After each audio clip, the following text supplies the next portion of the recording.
சப்பா! சொன்னா புரிஞ்சுக்கவும் மாட்றானுங்க. நல்லா சொல்றேன் கேட்டுங்கப்பா. நம்மளுக்கு ரொம்ப புடிச்ச இன்ஃப்ளூயன்சர்ஸ் யாருமே நமக்கு நல்ல விஷயங்களே ஃபீட் பண்றதில்ல. நமக்கு யார் ரொம்ப புடிச்சிருக்கோ, அந்த ஆக்டர்ஸ், ஆக்ட்ரஸ் எல்லாமே நமக்கு நல்ல விஷயங்களே காட்டுறதில்ல. நம்மள ஆளணுன்ட்டு நம்ம இடத்துக்கு வார எல்லா பொலிட்டீஷியன்ஸும் நமக்கு நல்லது செய்யணுங்கிற இன்டென்ஷன்லயே வாரதில்ல. நம்மள ஒரு குறிப்பிட்ட கிரவுட யோசிக்காமயே வச்சு, ஆமாஞ்சாமி போடயே வைக்கிறதுல நெறைய பேத்துக்கு நெறைய சுய லாபங்கள் இருக்கு. நம்ம என்னைக்கு எதிர்த்து கேள்வி கேட்க ஆரம்பிக்கிறோமோ, என்னைக்கு அவங்க பண்றது தப்புன்னு சுட்டி காட்ட ஆரம்பிக்கிறோமோ, என்னைக்கு நாங்க படிச்சு அந்த இடத்துல இருந்து வேற ஒரு இடத்துக்கு போக ஆரம்பிக்கிறோமோ, அன்னைக்கு இவங்க எல்லாத்துக்கும் பயம் வந்துரும். ஏன்? நம்ம எல்லாம் கேள்வி கேட்க ஆரம்பிச்சுருவோம். நம்மளுக்கு என்ன நடக்குதுன்னு எல்லாம் தெரிஞ்சிருச்சு. அப்படி இருக்கும்போது இவங்களால தப்ப பகிரங்கமா பண்ண முடியாது. இவங்களால நம்மளுக்கு ஒரு ஃபேக் ப்ராமிஸ் குடுத்துட்டு வெளியில போக முடியாது. சோ இந்த மாதிரி நம்மள டம்ப் பண்ணி யோசிக்க விடாமயே வச்சிருக்கிறதுல நெறைய பொலிட்டீஷியன்ஸ்க்கு, நெறைய இன்ஃப்ளூயன்சர்ஸ்க்கு, நெறைய பிசினஸ் பர்சனாலிட்டீஸ்க்கு நெறைய சுயலாபங்கள் இருக்கு. ஸ்பெஷலி நான் ஸ்ரீலங்கால மலைநாட பத்தி பேசுறேன். நம்ம மலைநாட்டு சொந்தங்கள் எல்லாருமே பெரும்பாலுமே எஸ்டேட்ல வேலை செய்றாங்க. அம்மா, அப்பா கிட்டத்தட்ட ஒரு 25, 30 வருஷம் வேலை செஞ்சு ஒரு 55, 60 வயசுல அவங்க வெளியில வாராங்கன்னா, அவங்களுக்கு ஏதோ ஒரு பென்ஷன் ஃபண்ட் மாரி ஒரு 20 லட்ச ரூபாய், 25 லட்ச ரூபாய் கிடைக்குது. ஆனா அந்த பசங்க நீங்க என்ன பண்றீங்க? அந்த எஸ்டேட்ல அவங்க கொடுத்த வீடையே கொஞ்சம் இடிச்சு மேல பெருசா கட்டுறீங்க. இல்லன்னா உள்ள இருக்கிறதெல்லாம் ரெனோவேட் பண்றீங்க. புதுசா சோஃபா வாங்குறீங்க, டிவி வாங்குறீங்க, 3 வீல் வாங்குறீங்க, பைக் வாங்குறீங்க. தொடர்ந்து அந்த ஏரியாக்குள்ளேயே இருந்து திரும்ப அம்மா, அப்பா வேற எங்கேயாச்சும் வேலைக்கு போக வேண்டிய நிர்பந்தம் வருது. இல்லன்னா உங்களோட பசங்க, உங்களோட சகோதரர்கள், உங்களோட மனைவிமார் திரும்ப அந்த தோட்டத்துக்குள்ளேயே வேலைக்கு போக வேண்டி வருது. என்னைக்குமே அந்த ஃபேமிலி செயின்ல ஒரு மாற்றம் வரப்போறது இல்ல. ஏன்? தொடர்ந்து நம்ம அந்த சர்க்கிள்குள்ளேயே இருக்கோம். இது நம்ம அந்த தோட்டத்துல எங்கேயாச்சும் வேலை செய்வோம். இல்லன்னா அங்க சுத்தி இருக்க ஏதாச்சும் ஃபேக்டரியில வேலை செய்வோம். சோ எப்பதான் இது மாறும்? ஒவ்வொரு டைம் பீரியட் எடுத்து பார்த்தா தொடர்ந்து இந்த சர்க்கிள்குள்ளேயே தான் இருக்கு. சோ அங்க வார பொலிட்டீஷியன்ஸ் எல்லாமே என்ன பண்றாங்க? நான் உங்களுக்கு புதுசா வீடு கட்டி தரேன். உங்களுக்கு இங்க இருந்து வெளியில எல்லா வசதியும் பண்ணி தரேன். உங்களோட சம்பளத்தை கூட்டி தரேன். உங்களுக்கு இந்த மாதிரியான இன்ஃப்ராஸ்ட்ரக்சர் பண்ணி தரேன்.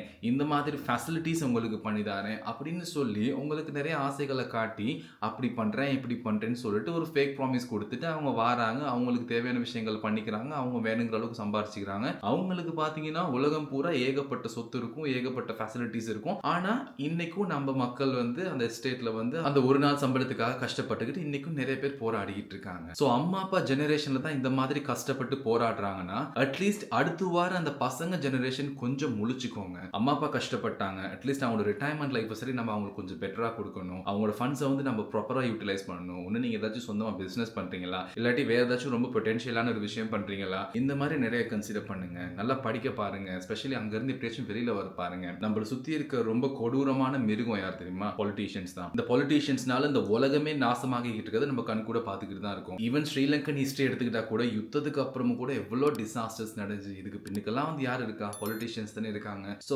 தனிப்பட்ட அவங்களோட சுயலாபத்துக்காக மக்களை எந்த அளவுக்கு வேணாலும் இழுத்துட்டு போறதுக்கு அவங்க கொஞ்சம் கூட தயங்க மாட்டாங்க. நம்ம தான் முடிஞ்ச அளவுக்கு இந்த சொசைட்டில இருந்து முழிச்சுக்கிட்டு நம்ம எவ்வளவுக்கு எவ்வளவு நமக்கு இருக்க டைமையும் நம்ம கிட்ட இருக்க கம்மியான ரிசோர்ஸஸையும் ஒழுங்கா முறைப்படி யூஸ் பண்ணி இந்த சர்க்கிள்ல இருந்து வெளியில சர்வைவ் பண்ண போறோங்கிறது தான் இங்க ஒரே விஷயம் நம்ம கன்சிடர் பண்ணணும். ஈவன் இப்ப இந்தியாவை எடுத்துக்கிட்டா கூட இப்ப தமிழ்நாட்டுல சென்ட்ரல் மினிஸ்டர் போஸ்டிங்கான எலெக்ஷன் வரப்போகுது. எனக்கு நிறைய பேர் நிறைய கெட்ட வார்த்தைகள் எல்லாம் திட்டி மெசேஜ் போடுறாங்க. ஏன்னா நான் விஜய் அவர்களுக்கு எகேன்ஸ்டா பேசுறேன் அப்படின்னு சொல்லி. நான் விஜய் அவர்களுக்கு எகேன்ஸ்டா பேசல. விஜய் நான் one of the biggest fans. எனக்கு விஜய் அவர்களோட மூவிஸ் அவ்வளவு பிடிக்கும். பட் ஆனா when it comes about the politics நம்ம அதை வேற ஒரு பெர்ஸ்பெக்டிவ்ல பார்க்க வேண்டிய தாட் இருக்கு. அவங்க எடுத்து வைக்கிற விஷயங்கள், அவங்க அப்ரோச் பண்ற ஸ்டைல், அதெல்லாத்தையும் நம்மளும் எல்லா இடத்துலயும் அப்சர்வ் பண்ணிக்கிட்டு தானே இருக்கும். நம்ம கண்ணுக்கு எது தப்புன்னு படுதோ அதை நம்ம எடுத்து வைக்கிறோம். ஈவன் இப்போ ரீசெண்டா வீடியோ பார்த்தேன். ஆதவர்த்தனா சொல்றாரு, அவர் பஸ்ல மகாபலிபுரத்துல இருந்து கோவளம் வரைக்கும் பஸ்ல டிராவல் பண்ணாராம். அப்போ கண்டக்டர் ஒவ்வொரு ஸ்டாப்லயும் விசில் எடுத்து அடிக்கிறாராம். அப்பதான் அவர் ரியலைஸ் பண்ணாராம், இந்த விசில் அவங்களோட சின்னம் எவ்வளவு தூரம் பரவி போயிருக்கு தமிழ்நாட்டுல. 8 கோடி மக்களும் இப்ப விசில் அடிக்கிறாங்க. கண்டக்டர் எல்லாம் எடுத்து விசில் அடிக்கிறாங்க. ஒவ்வொரு ஸ்டாப்லயும் விசில் அடிக்கிறாங்க. இவர் சொன்ன ஒரு ஸ்டேட்மெண்ட்ல ஏதாவது ஒரு சென்ஸ் இருக்கா? இதெல்லாம் அவங்க தெரியாம பேசல. அததான் நம்ம தெரிஞ்சுக்கணும். இதெல்லாம் அவங்க ஒண்ணுமே தெரியாம சும்மா டம்பா பேசல. நம்மள டம்ப் பண்றதுக்கு அவங்க இதெல்லாம் பேசுறாங்க. நம்மள அளவுக்கு அதிகமா யோசிக்க விடாம இந்த மாதிரி குருட்டுத்தனமான ஒரு சில விஷயங்கள் சொல்லி குருட்டுத்தனமான ஒரு ஸ்டேட்மெண்ட்ஸ் கொடுத்து இதே மாதிரி தொடர்ந்து ரிப்பீட் பண்ணிட்டு இருக்கும்போது நாளைக்கு அவங்க அரசியல்ல நிக்கும் போது கூட சொல்லுவாங்க, நீங்க எதிர்த்து கேள்வி கேட்க முடியாது. ஏன்? அவங்க அபிஷியல் ஸ்டேட்மெண்ட்ஸ் எங்கேயுமே எதுவுமே கொடுக்கல. எதுவும் ப்ராப்பரான சேஞ்சஸ் கொண்டு வரதுக்கான இன்ஸ்ட்ரக்ஷன்ஸ் எதுவுமே சொல்லல. இப்போ நம்ம ஹிஸ்டரி படிக்கும்போது ஞாபகம் இருக்கா? மன்னர் என்ன பண்ணார் அப்படின்னு கேட்கும்போது அவர் குலத்தை கட்டினார். ஏரியை வந்து புனரமைத்தார், அந்த விஷயங்கள்லாம் வந்து திரும்ப ஒரு மாதிரி இது பண்ணாரு, இந்த மாதிரி தான் நாங்கள் சொல்லுவோமே தவிர ஸ்பெசிஃபிக்கான விஷயங்கள் நாங்கள் கொடுக்க மாட்டோம்.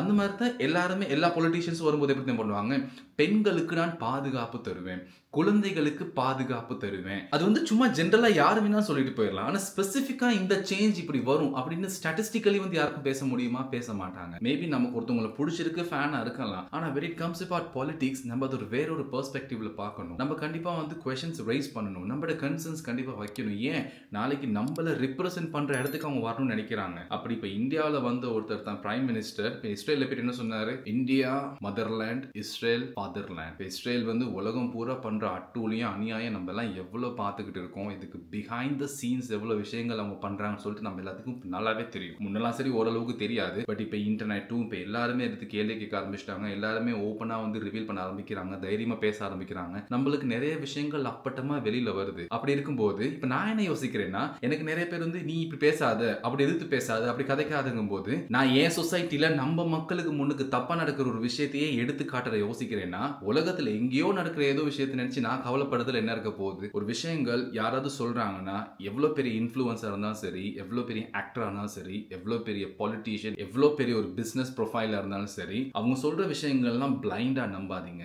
ஒண்ணுக்கு 2 தடவை யோசிங்க, நிறைய அப்சர்வ் பண்ணுங்க, நிறைய விஷயங்கள் தேடி அனலைஸ் பண்ணி பாருங்க. ஸ்பெஷலி பொலிட்டீஷியன் சொல்றது எதையுமே நம்பாதீங்க. பாலிடிக்ஸ்க்கு வரவங்களை நிறைய கேள்வி கேளுங்க. நடிகர்கள் வேற, பொலிட்டீஷியன்ஸ் வேற. அந்த இடத்துக்கு வரும்போது அதுக்கு இருக்க வேண்டிய சின்சியரிட்டியும் ரெஸ்பான்சிபிளும் ரொம்பவே அதிகம். இப்ப ஸ்ரீலங்கால மிஸ்டர் அன்புகுமார் திசாநாயக் அவர்கள் வந்து பெரும்பாலும் எல்லாத்துக்குமே ஏன் பிடிக்கும் அப்படின்னா, அந்த மனுஷன் வந்ததுல இருந்து செஞ்சுக்கிட்டு இருக்க விஷயங்கள் அப்படி, அந்த மனுஷன் பேக்ரவுண்ட் அந்த மாதிரி ரொம்ப சாதாரணமான குடும்பத்துல இருந்து வந்த மனுஷன், வெல் எஜுகேட்டட் பர்சன். அண்ட் வந்தோடனே அவர் வந்து மினிஸ்ட்ரியில நிறைய பேருக்கு வந்து சும்மா கிடைச்சிருந்த எவ்வளவோ சலுகைகள்லாம் வந்து அப்படியே எடுத்தாரு. ஈவன் காலங்காலமா மிஸ்டர் மஹிந்த ராஜபக்ஷ அவருடைய பிரசிடென்ட் காலத்துக்கு அப்புறமும் கொலம்புல இருந்தது. கிட்டத்தட்ட ஒரு மாசத்துக்கு 3 to 4 மில்லியன் ஸ்ரீலங்கன் ரூபீஸ் வரைக்கும் அவருக்கு மட்டும் காஸ்ட் ஆகுதான். அந்த இடத்துல இருந்தே அவர் அப்ரூவப்படுத்தினார். இதெல்லாம் எவ்வளவு பெரிய காஸ்ட், இதெல்லாம் யாரோட காசு? மக்களோட வரி பணத்துல தானே அவங்க அந்த மாதிரிலாம் சந்தோஷமான சலுகையுள்ள வாழ்க்கையெல்லாம் வாழ்ந்துகிட்டு இருக்காங்க. நான் திரும்பவும் சொல்றேன், முழிச்சுக்கோங்க. டைம் வந்து ரொம்ப ப்ரெஷஸான ஒரு விஷயம். ஈவன் இன்னைக்கு ஸ்கூல் போற ஒரு பையன் எடுத்துக்கிட்டீங்கன்னா, ஸ்கூல் போற பையனுக்கும் ஒரு பில்கேட்ஸுக்கும் இருக்க டிஃபரன்ஸ் என்னன்னா, பில்கேட்ஸ்க்கு வேணுங்கிற அளவுக்கு காசு இருக்கலாம், ஆனா அவர்கிட்ட டைம் இல்லை. ஆனா உங்ககிட்ட காசு இல்லாம இருக்கலாம், ஆனா உங்ககிட்ட வேணுங்கிற அளவுக்கு டைம் இருக்கு.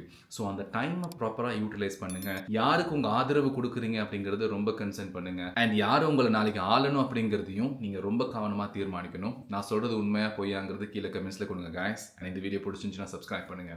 See you.